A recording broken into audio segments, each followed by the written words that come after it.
Hello, this is Evelyn Aditoko, and I'll be talking on what to do the when things are not going according to God's design. What to do when things are not going according to God's design.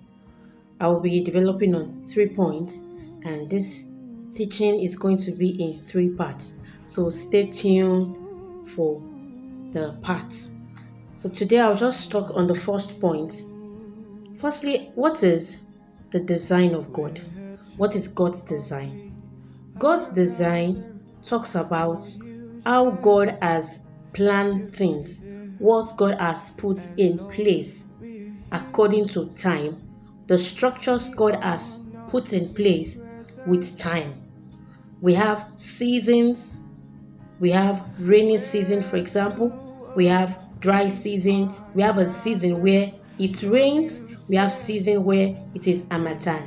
And these seasons are already structured according to God's design. So we do not have to pray before it happens. Just like seed time and harvest. According to God's design, when you have a seed in the ground, there is a season for harvest. So that is what is called God's design, how God has planned things to go. So, as human being, how do you know if you are in God's design? The first thing to do to know if you are in God's design is what is called life auditing. Life auditing. You need to check what season you are in, what time you are in. So, what are the things that should be happening to you in this time and is not happening yet? So, this is how you know if you are in God's design or not. For example, if you are of a marriageable age and you are not married yet, so you know you are not in God's design. You are not where you should be according to God's design, because the Bible says there is time for everything under the earth. Ecclesiastes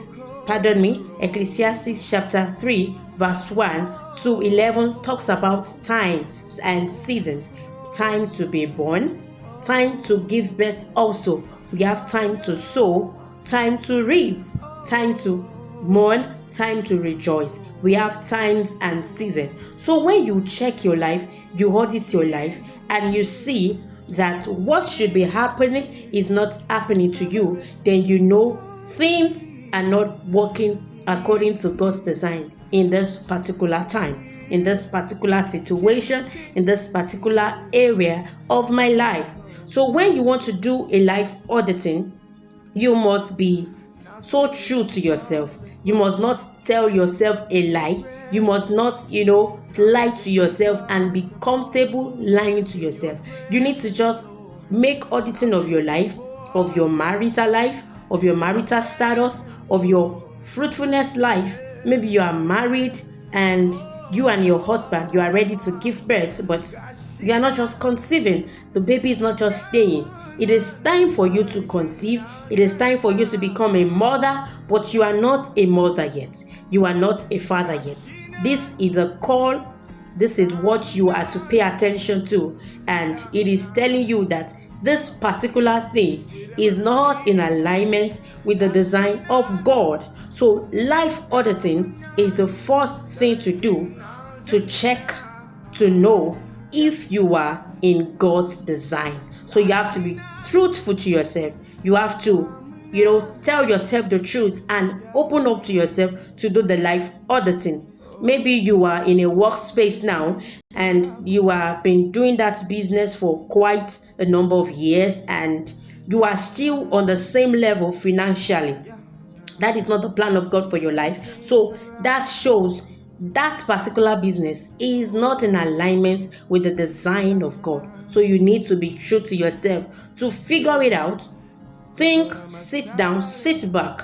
If you have to take a book and a pen, do that about every area of your life. What is not working? What should I be in that I'm not in according to God's design? What is not aligning with God in this area of my life right now? So you need to do a life auditing. Thank you for engaging. I'm going to see you on the next part. I'll build on the second part of what to do when things are not in God's design, when things are not going according to God's design. Thank you for always engaging. Don't forget to subscribe, to like, to share with your loved ones. Don't enjoy this goodness of God alone. Share to your friends and your families, and I will see you on my next one.